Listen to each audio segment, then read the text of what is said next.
Apoio Cultural, Escola de Línguas Millennium.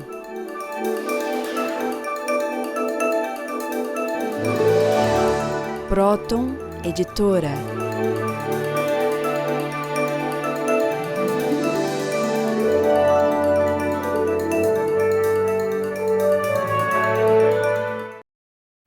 Olá, caros telespectadores do nosso programa O Homem Universal. Meu nome é Cláudia Pacheco, sou psicanalista da Sociedade de Psicanálise Integral, cujo presidente e fundador é Norberto Kepp, autor de diversas obras sobre a psicossociopatologia, o estudo da causa e do tratamento das enfermidades psíquicas, sociais e até mesmo as orgânicas. E nós estamos mais uma vez aqui com os senhores para darmos o estudo, uma continuidade ao estudo das obras e das descobertas desta ciência que unifica o campo da teologia, da filosofia e da experimentação científica. Hoje vamos dar uma especial ênfase ao livro Sociopatologia,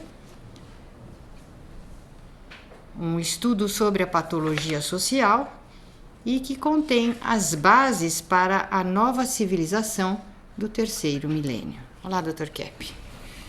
Aliás, nestas duas capas aqui, Dr. Kepp, não fica muito claro. Essa capa antiga fica bem claro, né? Que a ideia que o senhor dá desta obra é como um alvorecer de uma nova civilização, né? Que estaria tendo início com esta conscientização desse milênio que se iniciou. O que eu pretendo neste livro, quando eu fiz, né, na França, comecei em parte nos Estados Unidos, depois terminei na França e também em Portugal. Nesse livro eu tento mostrar que a base da civilização não são aqueles três elementos que todos acham que são os fundamentais. Por exemplo, geralmente colocam a matemática como a base de todo conhecimento. Por exemplo, na física, né? A matemática que daria o conhecimento da física e depois daria o conhecimento da transfísica, quer dizer, da metafísica. Então eu coloco que existem três setores, mas a matemática não é uma ciência muito exata, porque é uma ciência que depende muito das ideias que os matemáticos têm sobre a realidade.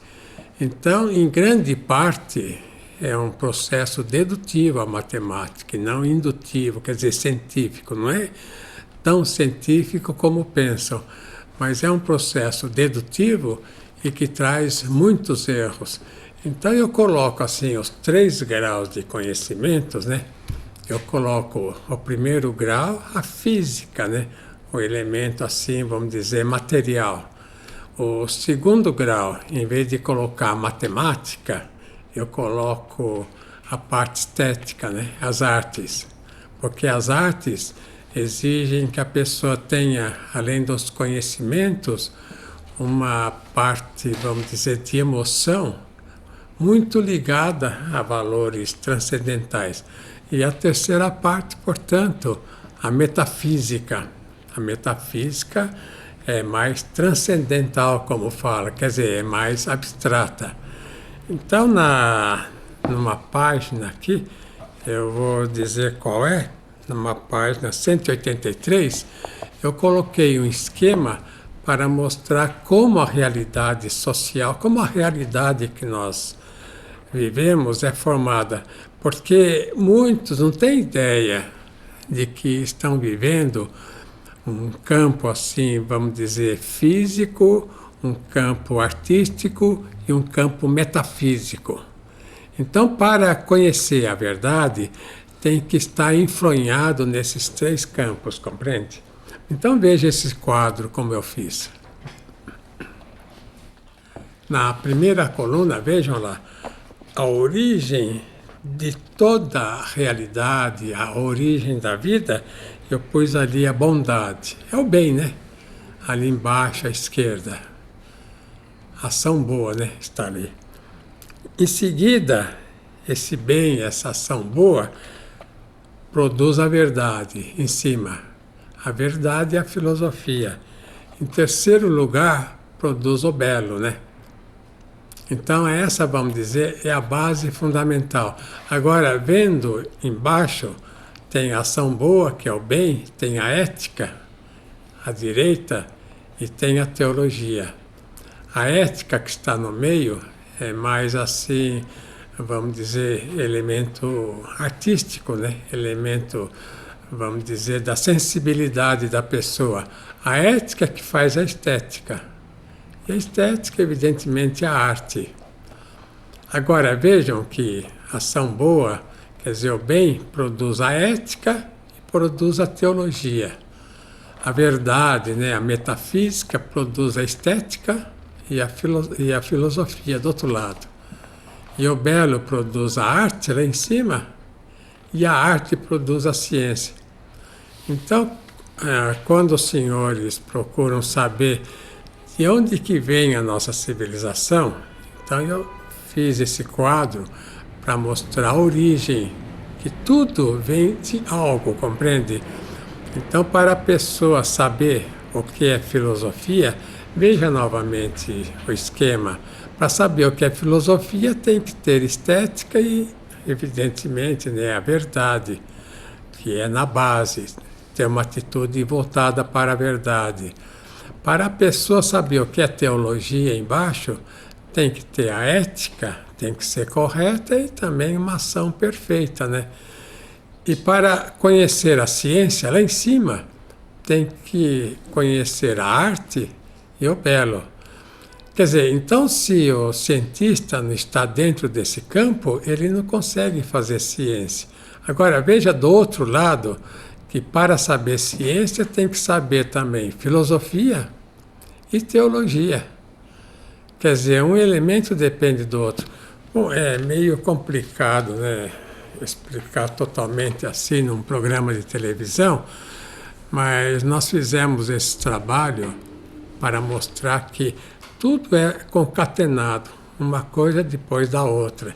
Por exemplo, quem nasce numa cidade como Londres, Paris, Nova York, São Paulo, outra cidade qualquer, nunca pensa que existiram milhares, milhões de pessoas construindo aquela cidade, fazendo tudo aquilo que a pessoa usufrui no momento. Então, para fazer ciência, depende de todas essas pessoas no passado que fizeram, então, essa ciência. Agora, para mostrar a questão da patologia social, é importante ver alguns elementos. Veja esse cartaz. Usar riquezas que não tem ou não usar as riquezas que tem é a mesma corrupção. Isso eu quero dizer, não só riqueza assim, material, né, dinheiro, não é bem isso, é mais riqueza espiritual, cultural, riqueza ética, que tudo que existe na humanidade veio da ética, veio do bem. Então há um grande engano pensando que a pessoa, para estar bem na vida, ela pode dar o golpe nos outros, ser desonesta, que ela pode, assim, praticamente seguir um caminho escuso da corrupção.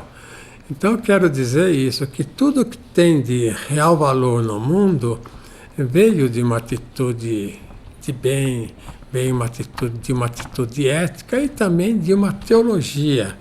Agora, em seguida, eu gostaria de mostrar essa sentença de Karl Marx. A sociedade é o local de alienação do homem. Então, só que o Karl Marx, né, ele falava que a sociedade em geral era alienada, e não é. Porque se a sociedade fosse só alienação, Então já teria extinta, já teria sido extinta há muito tempo. Mas tem o local de retidão e tem o local de alienação. Karl Marx, como os senhores sabem, veja a foto dele. Ele é que fez o que nós chamamos, né, marxismo, ou então comunismo. Ele tentou fazer um comunismo, um socialismo comunista, pensando que se tirasse o dinheiro dos capitalistas, então a sociedade iria crescer de uma forma incrível. Agora, o que acontece é isso, é que na União Soviética, inclusive nós estivemos lá, né? A União Soviética, já no tempo do marxismo, tinha uma decadência muito grande. Quer dizer, eles não conseguiram acompanhar o progresso das nações ocidentais, porque as nações ocidentais eram assim mais benignas, né? Não censuravam tanto. Eram mais democráticas. Isso. Agora, o problema é, vamos dizer, o problema da vida aqui ocidental é o que nós chamamos de capitalismo. Agora, o capitalismo foi fundado por Adam Smith, na Inglaterra, e muitos pensam, né, que o capitalismo, que o dinheiro é que traz progresso, né, Cláudia? Muitos têm essa ideia.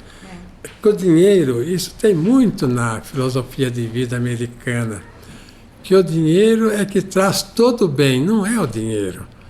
Todo bem, conforme eu mostrei no primeiro quadro, todo bem veio da atitude boa, vem da atitude de bem, vem da atitude ética, vem da atitude teológica, da atitude ligada, portanto, ao ser divino. Então, a questão do dinheiro foi um desvio. Não que o dinheiro seja malfadado, não é isso. Mas a ideia de que o dinheiro traz todo bem é totalmente errada. Então eles confundem capitalismo com democracia. Isso. Veja o que é o capitalismo nesse quadro. Em primeiro lugar, foi fundado por Adam Smith, baseado na total liberdade do lucro. Então, mas é claro, né, que essa atitude de ter liberdade para ter o lucro que quiser, todo ser humano é assim, é egocêntrico. O ser humano, em geral, ele não é assim, voltado para o bem do próximo. Então, o que ele puder tirar do próximo para ele, egoísta, egocêntrico, ele tira. Nessas, por exemplo, restaurantes, ou então qualquer local, bomba de gasolina, quando a pessoa vai pôr combustível no carro, geralmente não dá gorjeta, assim, vamos dizer, boa para aquelas pessoas que trabalham tanto. Então, com isso, né, negando o dinheiro que o povo precisaria ter para ter uma vida mais decente, então o próprio capitalismo por si acaba naufragando, né? Esse é o dilema que o Marx, inclusive, trouxe. Veja em segundo lugar o que é. Ideia da bondade natural do homem, que não iria explorar o seu semelhante. Então, o Marx tinha essa ideia, né? Como Rousseau, tirada de Jean-Jacques Rousseau, de que o ser humano era bom, e se ele pudesse ter liberdade, ele sempre iria espalhar bondade. Não é nada disso. O ser humano, ele é bom assim na essência, mas pela questão da sociedade, questão da civilização, ele se tornou muito voraz, né? Se tornou muito egocêntrico. Veja em terceiro lugar. Confusão entre capitalismo e democracia. Não pode confundir, né? Democracia não é capitalismo. Democracia é liberdade, inclusive nos outros campos. Ser democrático, quer dizer, não é ser capitalista. E veja em quarto lugar. Ideia invertida. Quem cuida de si próprio, cuida dos outros? Não, né, Dr. Kepp? Então eles tinham, Adam Smith, viu, tinham desconhecimento da psicossociopatologia. Adam Smith diz que tinha uma mão poderosa aí que guiava tudo. E se o indivíduo que fosse rico, se ele conseguisse fazer riqueza para ele iria fazer para os outros, né? Se mostra o contrário. Se ele consegue ser rico, consegue ganhar bem, cada vez ele quer mais para ele. Então faz umas obras aí de caridade para enganar, mas ele procura ser cada vez mais rico. Já voltamos, né?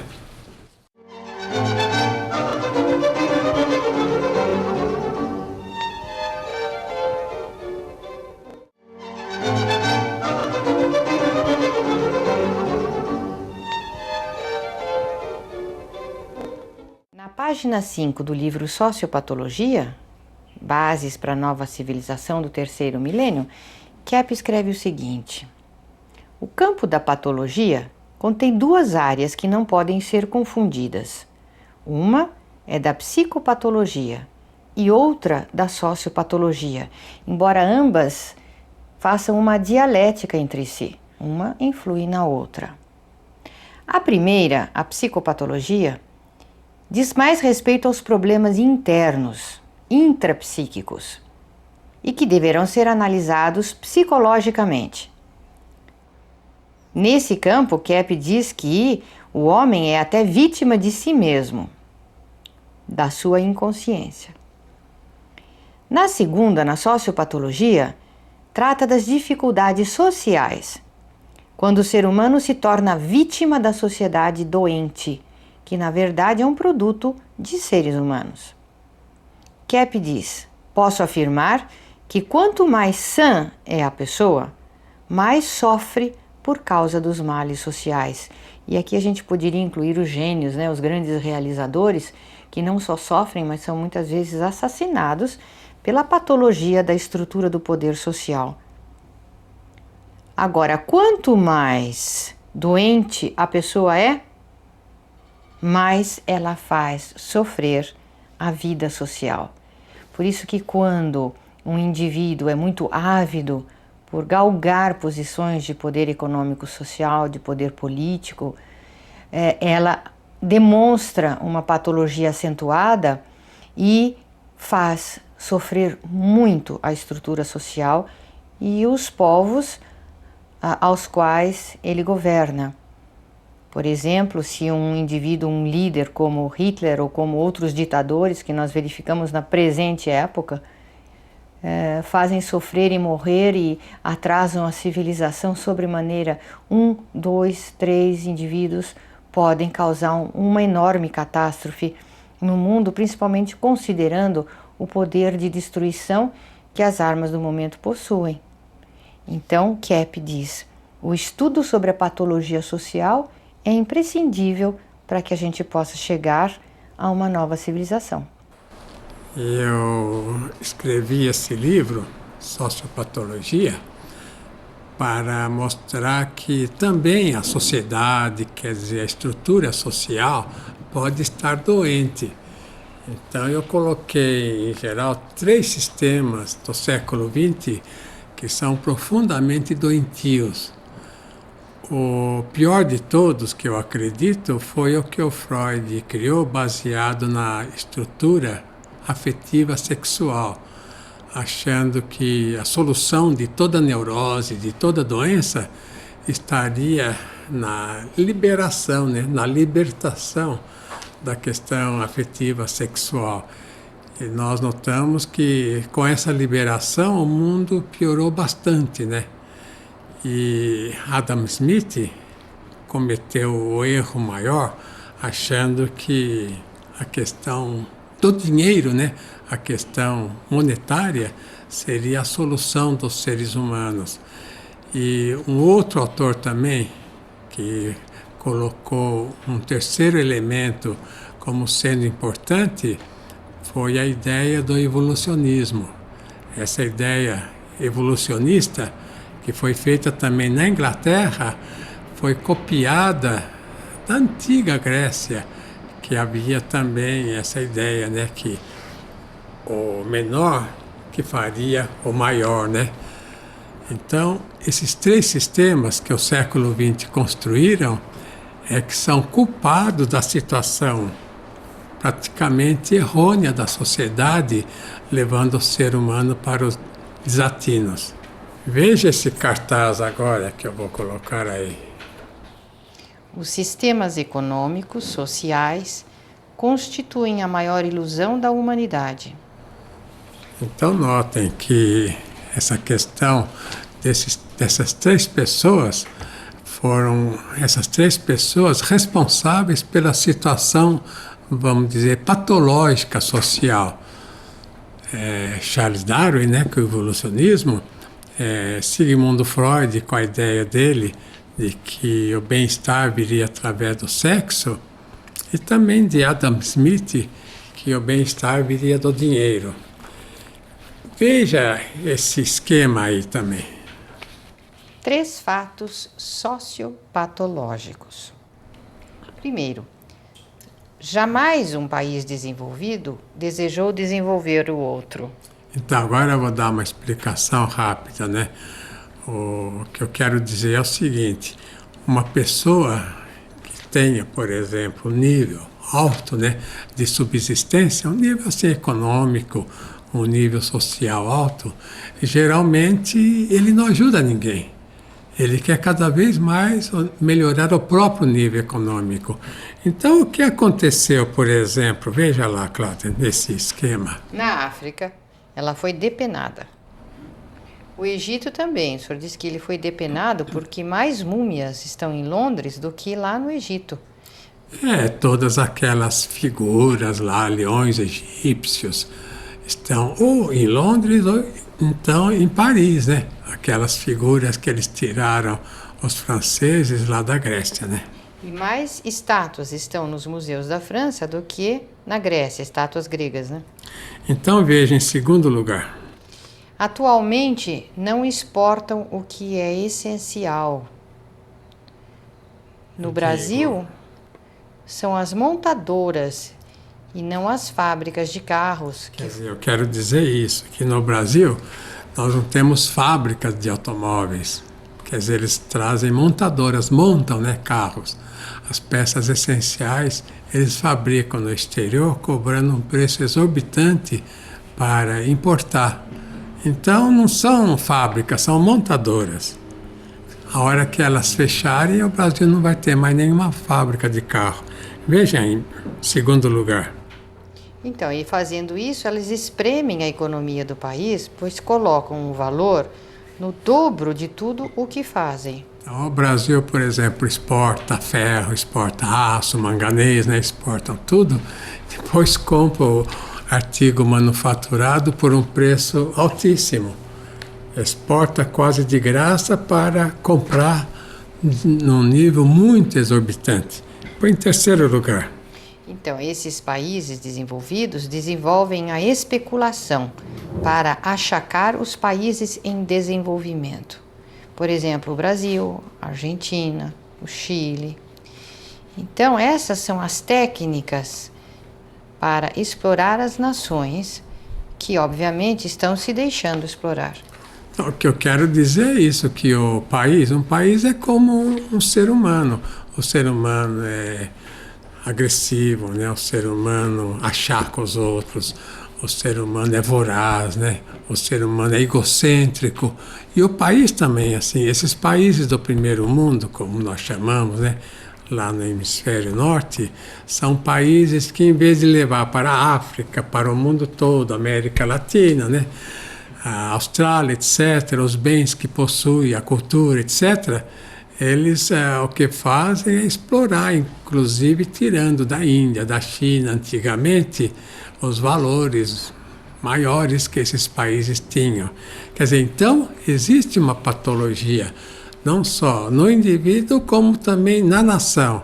Enquanto a nação e o indivíduo não mudar, quer dizer, não trabalhar para o bem comum, não tiver interesse pelo outro, o mundo não sairá dessa agonia em que está. Vamos ver as perguntas agora, né? O Dr. Kepp escreve neste livro algo muito importante para nós conscientizarmos, que a enorme inveja do homem da beleza feminina está impedindo o desenvolvimento social. Então ele mostra que, de uma maneira geral, a mulher tem sido desprezada em todas as civilizações, porque o primeiro objeto da inveja é justamente o belo, que é o elemento mais sensível e primário da existência. E ele mostra que o espírito feminino, voltado ao esteticismo, é mais prático do que o do homem. E isso mostra que o desenvolvimento artístico é o mais experimental de todos. Então o ser humano, abafando isso, ele não deixa a civilização se desenvolver. O Dr. Kepp fala que quanto mais atrasado é um grupo ou país, mais a mulher é desprezada. A matemática é responsável pela existência de grande número de desequilibrados mentais. Aqui o Dr. Kepp explica que a matemática é prejudicial à vida psíquica da seguinte forma, quer dizer, fora do campo prático, experimental, que é ligado à realidade, a matemática dá aso para a pessoa entrar assim no campo da fantasia, do delírio, de uma forma quase ilimitada. E isso é muito perigoso, porque isso traz uma grande satisfação para a pessoa, especialmente para os indivíduos mais assim megalômanos, com mania de grandeza. E se a pessoa se acostuma a pensar o que quiser, o que não pode, depois é muito difícil ela voltar para a realidade. A realização do belo pode ser comparada à revelação divina, vinda diretamente da intuição, do sentimento, amor e do contato sensorial, até mesmo com a essência das coisas. É o mais perfeito conhecimento, pois não chegou ainda às dúvidas do raciocínio. Eu queria confirmar essa frase do Dr. Kepp com as pesquisas realizadas na Finlândia, que mostram que quando pessoas moram na cidade ou bairro bonito, então pessoas fazem decisões construtivas, eles querem construir a cidade, e eles sentem bem e intuitivamente eles querem permanecer naquela cidade.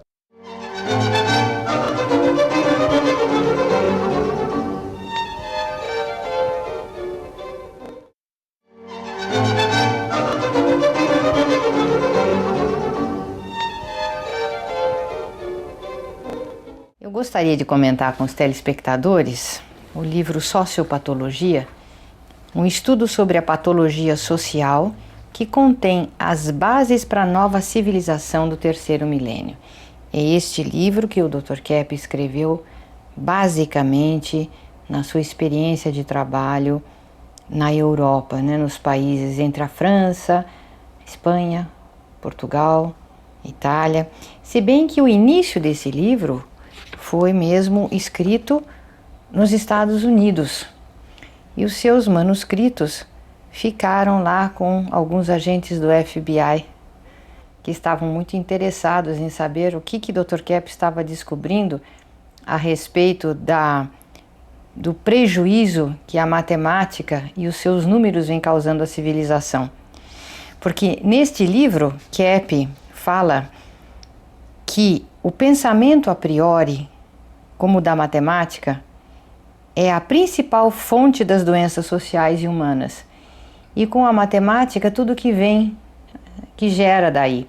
Todo o pensamento supersticioso de uma falsa ciência e um mundo de números, que o capitalismo e o neoliberalismo, a especulação se baseia.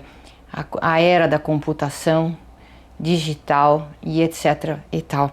Então, Kepp demonstra por que esse pensamento da matemática errônea, não da aritmética verdadeira, mas um pensamento fantasioso da matemática, está levando a humanidade à destruição, ao caos e mesmo a doenças, não só físicas como mentais, sociais, sem dúvida nenhuma, econômicas, sem dúvida nenhuma. E que seria a beleza, as artes, a própria estética, a verdadeira base da civilização, como diziam os gregos antigos, que estaria no belo o equilíbrio do ser humano e nunca nos números. Então parece que essa descoberta perturbou bastante os poderes econômicos e sociais que se baseiam nos números para controlar o ser humano. Eu vou colocar aí um esquema sobre as 3 fases feita por Ferenczi. Ele era um psicanalista da Hungria. Ele trabalhou com Freud em Viena e ele notou que as crianças tinham um crescimento assim contínuo e diversificado. Veja aí no esquema. 3 fases. Primeiro, a fase oral, que são as pessoas dependentes, religiosos, políticos, estão incluídos nessa fase.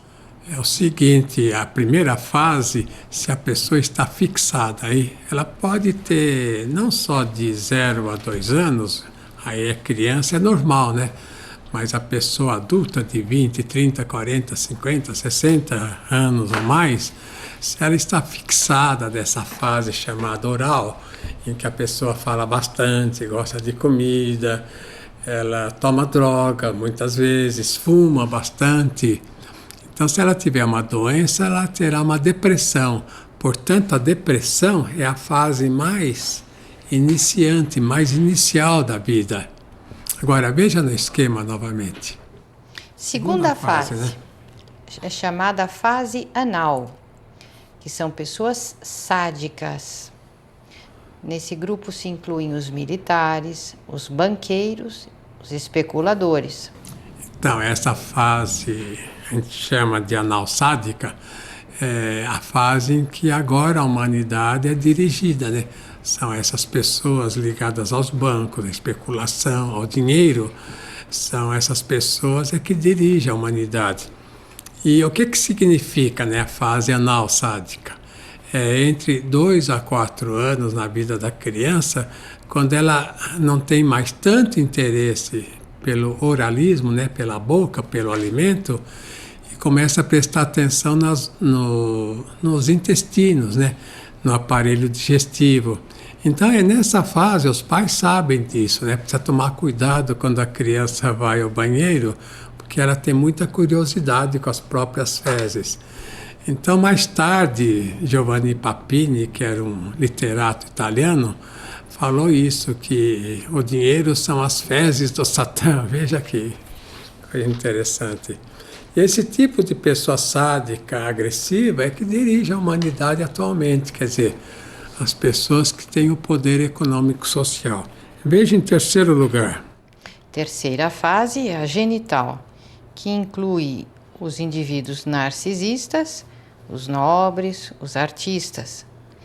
No momento, a humanidade está na segunda fase, que é a anal sádica. Então, notem, o Bill, né, um psicanalista inglês, ele fez essa caracterização na vida social, que os nobres, né, os reis, príncipes, esse pessoal da nobreza seria esse pessoal da terceira fase narcisista, interessados assim muito no namoro, né, interessado numa vida assim de conquista, numa vida também artística. Portanto, seria a melhor das 3 fases. Agora, veja esses cartazes que eu pus aí. O maior interesse do homem é pelo dinheiro, poder, e o das mulheres pelo afeto, que é o sexo. Então, o homem geralmente está fixado na fase anal, que é a fase agressiva, ou às vezes ele pula para a madura. A mulher é mais fixada na primeira e na terceira fase. Daí a dificuldade nela ter assim uma atitude mais madura.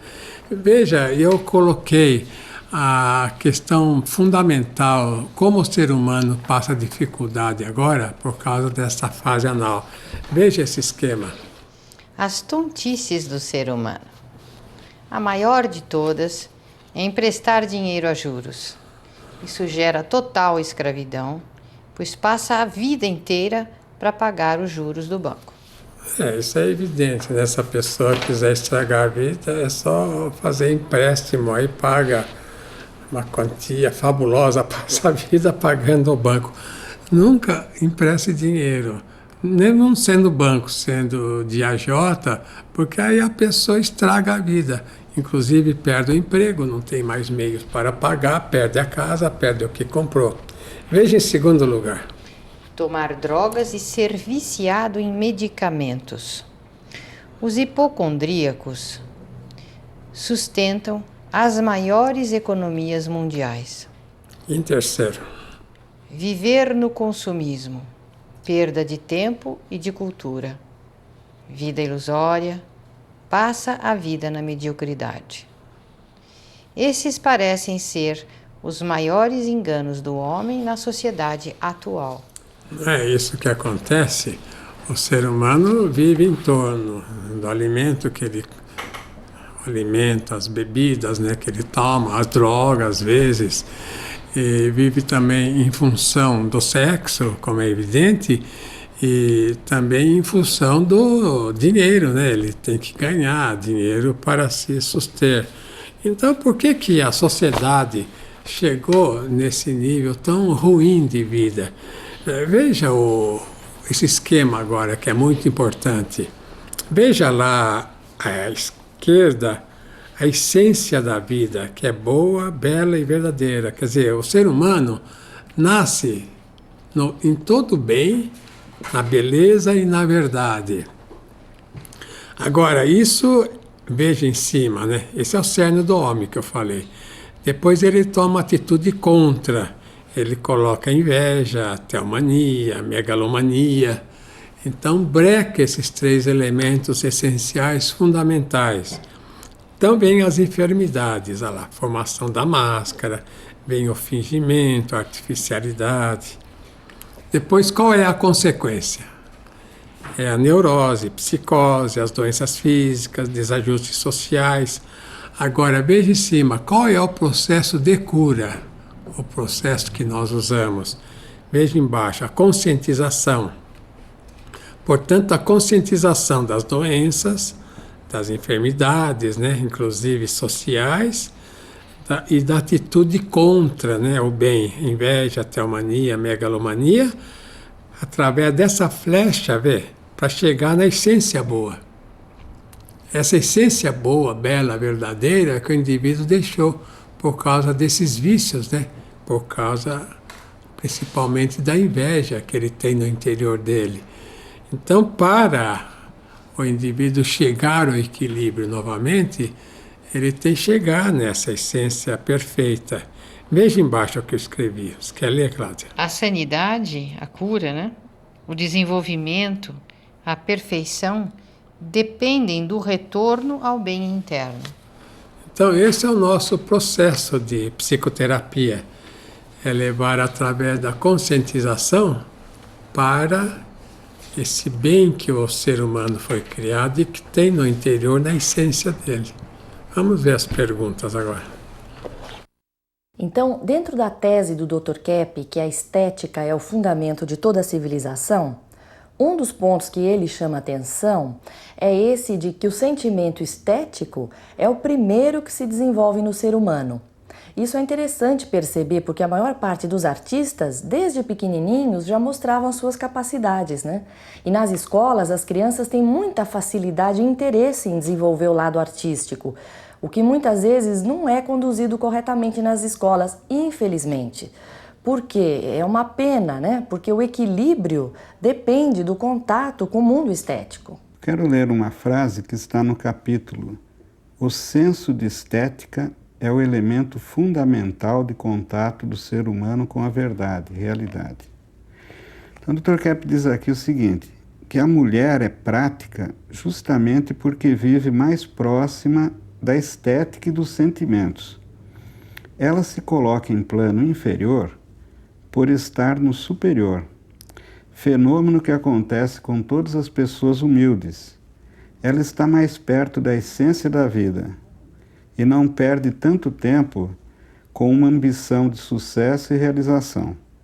À primeira vista, parece que é uma atitude ruim, mas na verdade é o que de melhor pode acontecer, já que a glória que a sociedade atual oferece é oriunda do roubo, da trapaça e da desonestidade.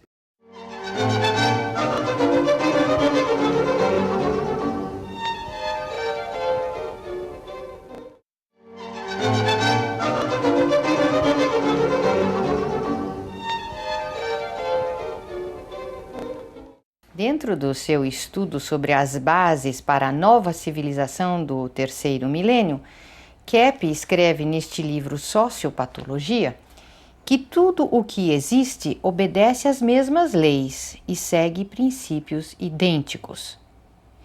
Então, tanto a ciência como a filosofia, a ética, a política, a psicologia, a teologia, a economia, a sociologia, todas as disciplinas têm um denominador comum. E diz Kepp que não pode haver uma ciência que entre em choque com a outra. Então, a medicina não pode entrar em oposição, por exemplo, à filosofia ou à teologia. A psicologia não pode entrar em atrito com a economia. Assim sendo, Kepp promoveu e conseguiu realizar a unificação das disciplinas, que é um sonho que os estudiosos, os sábios do mundo vêm buscando, que seria a interdisciplinaridade ou o conhecimento universal. Uma forma de verificarmos um denominador comum existentes em todas as áreas de estudo, de conhecimento e de atividade do ser humano. Eu gostaria de expor agora uma coisa muito importante, que é descoberta minha e que ainda a psicopatologia não cuidou. Por que nós temos que dormir à noite? Ou por que nós dormimos à noite e até sonhamos? Para que serve o nosso sonho? Então, veja o seguinte, o ser humano, ele vive num turbilhão, né? Tem a patologia dele que ele vive, tem a patologia social também que ele tem, e tem, vamos dizer, os demônios também que tentam o tempo todo. Então o ser humano vive numa vida meio infernal. Então o que acontece? Quando ele dorme, então como que esse turbilhão, né, de pesadelo que ele tem durante o dia para ganhar dinheiro, para sobreviver, passa, e à noite então, no repouso, ele consegue voltar para a vida essencial deles. Veja novamente esse esquema que eu pus anteriormente. Veja a flecha, né? Que o processo de cura é muito importante para a pessoa, a conscientização. Quer dizer, ele chegar lá no cerne outra vez. Então é por isso que o indivíduo sonha à noite. O que é o sonho dentro da pessoa? É o processo dele parar um pouco nessa vida terrível, neurótica, parar um pouco e voltar. Veja como está colocada essa flecha, voltar na medida do possível para essa vida essencial. Agora, a meio caminho, né, ele passa então pela questão da máscara, né, questão da inveja, da megalomania, de todas essas doenças, neuroses, e daí surge os pesadelos, né, os sonhos terríveis que a pessoa tem, os sonhos bons. Então, a gente pode dizer assim, diga-me com o que sonhas, que eu dir-te-ei quem tu és. Diga-me o que você sonha, que eu mostrarei o que você é. Quer dizer, o sonho mostra o que a pessoa tem no interior dela. Então, se é uma pessoa assim muito assim agitada, etc., no sonho aparece às vezes pesadelos terríveis, né? E se a pessoa é muito boa, é uma pessoa assim calma, uma pessoa tolerante, então ela não tem pesadelos. Então, tanto o sono como o sonho são elementos para o indivíduo voltar no equilíbrio, assim como mostrei no esquema, no equilíbrio original. Fizeram experiências na França e quando impediam que os animais sonhassem, os gatos, né, puseram aparelho de eletroencefalo neles, quando eles começavam a sonhar, acordavam o gato. Os gatos enlouqueceram, compreende? Então a finalidade do sono, né, da pessoa dormir e sonhar, é nesse sentido, para conseguir o equilíbrio. Eu queria acrescentar, Dr. Kepp, que o efeito dos remédios para dormir, dos tranquilizantes, é muito ruim, porque a maioria das pessoas que ingerem medicamentos, eles param de sonhar, de conscientizar os sonhos. Isso é muito ruim. Então a gente vê, por exemplo, casos de pessoas que têm psicoses e começam a análise. O primeiro bom sinal é que elas voltam a sonhar e lembrar dos sonhos, principalmente a lembrar dos sonhos, para poder, inclusive, se desenvolver. E muitas pessoas que são somatizadas gravemente, que têm câncer ou problemas assim mais graves, elas também apresentam esse fenômeno de não se recordar ou mesmo não sonharem. Isso é muito... É por isso que nós temos 24 horas para viver cada dia, né? 8 horas de trabalho, 8 horas praticamente para alimentação, essas coisas, e 8 horas que deveria ser de sono, né? Ou de sonho. Então, o Freud falava, né? Que o sonho seria a realização de desejos. Não é bem isso, é mais o Jung, ele tinha a ideia que, por exemplo, o sono também seria mais para o equilíbrio da personalidade. Então essa ideia é a mais válida, da pessoa conseguir chegar no elemento essencial, quer dizer, que ela perdeu, né? Porque a sociedade é louca, né? É esquizofrênica, a sociedade vive num reboliço, em guerras, em lutas, essas coisas todas. E o próprio ser humano, muitas vezes, é muito doente. Então, é através do sono e do sonho que consegue um certo equilíbrio ainda para não enlouquecer totalmente. Então, veja esse esquema que eu vou colocar aí. Todo ser humano tem direito à vida, à liberdade e à busca da felicidade. Então agora eu vou colocar a escola de Frankfurt, que é a escola mais moderna sobre filosofia que existe, e veja as ideias dele, quais são atualmente. Primeiro, colocação de todo problema na vida social. Segundo, Desconhecimento da patologia da vida psíquica. então veja que a escola de Frankfurt, que é a mais moderna, coloca todo o problema no exterior, não coloca dentro do ser humano e a sociedade como consequência. Coloca ao contrário, né? O ser humano, assim, praticamente vítima da sociedade, e não ele criando uma sociedade neurótica. Veja em terceiro lugar. Visão trágica sobre o desenvolvimento humano. Em quarto A lugar. sociedade e o homem são vistos como um erro da criação. Então veja a que ponto chegou, né? Porque a nossa ideia é que a criação é perfeita, né? Inclusive agora, o ser humano nasce muito melhor do que depois quando ele se torna adulto. Então veja o que eu escrevi lá embaixo. A escola de Frankfurt foi extremamente pessimista na avaliação do homem e da sociedade. Então essas ideias de ver tudo no exterior é que causa os maiores problemas para praticamente a sociedade se desenvolver. A civilização americana foi uma civilização criada pelos europeus, né? Eles trouxeram o iluminismo da França principalmente e a filosofia também, vamos dizer, pragmática, né? Da Inglaterra, a filosofia de John Locke, que era uma filosofia empirista. Então eles fizeram um país que eles pretendiam que fosse perfeito. Infelizmente foi abafado, né, no crescimento por essas questões econômicas sociais de Adam Smith, do capitalismo. Quer dizer, a neurose, né, tomou conta de lá e também dos outros países. Então, o senhor quer dizer que o capitalismo destruiu os Estados Unidos e não fez-lo crescer? Isso, assim como o mundo todo, né? Que começou com a Inglaterra. Então veja esse esquema que eu pus.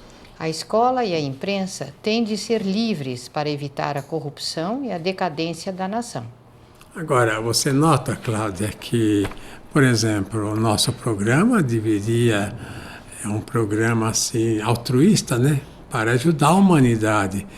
Deveria a maior parte da mídia publicar esses trabalhos que nós desenvolvemos, que é de grande auxílio para o ser humano.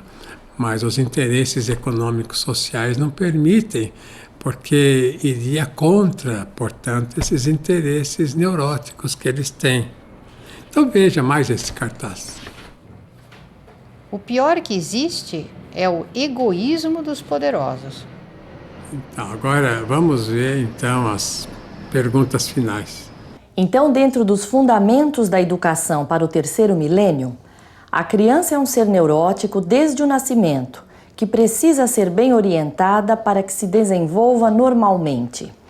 Então, a criança já nasce invertida, já nasce com problema de inveja. E depois a condição, a situação social agravam esse problema patológico. Então, a função fundamental da educação seria de terapizar a criança, e isso deveria ser feito fundamentalmente pelos pais. Então, aí a importância dos pais se terapizarem para terem condições de ajudar os filhos. Estamos no período mais fanático da história da civilização. Que os grandes dogmas do ser humano atual têm os nomes de evolucionismo, freudismo, capitalismo, marxismo, física relativista, etc. Então ele mostra aqui um gráfico, né, que eu queria mostrar. Então, qualquer nova ideia que surge, ela vai ser vista se combina com o evolucionismo, com o sexualismo freudiano, com o capitalismo do Adam Smith, com a física do Einstein. E se ela se contrapõe a isso, sendo, portanto, uma ideia certa, ela é recusada. E às vezes a pessoa é atacada mesmo com muita emoção por estar contrariando esses dogmas modernos. Finalmente eu vou colocar aí uma sentença que é muito importante para que o povo tome consciência, né? E tenha uma ação assim e seja mais efetivo no desenvolvimento da sociedade, porque a sociedade se desenvolve com o trabalho do povo, né? E o trabalho do povo é que faz a sociedade boa ou a sociedade ruim, né? Quando principalmente segue algum poderoso negativista. Veja aí a sentença. É preferível o erro do que a inação, pois a indiferença do povo mata a nação. Então, esse é um esquema que é de Thomas Paine, né? Que é um dos fundadores da pátria americana. Então é importante, né? Recordar do que ele falou. Até, né?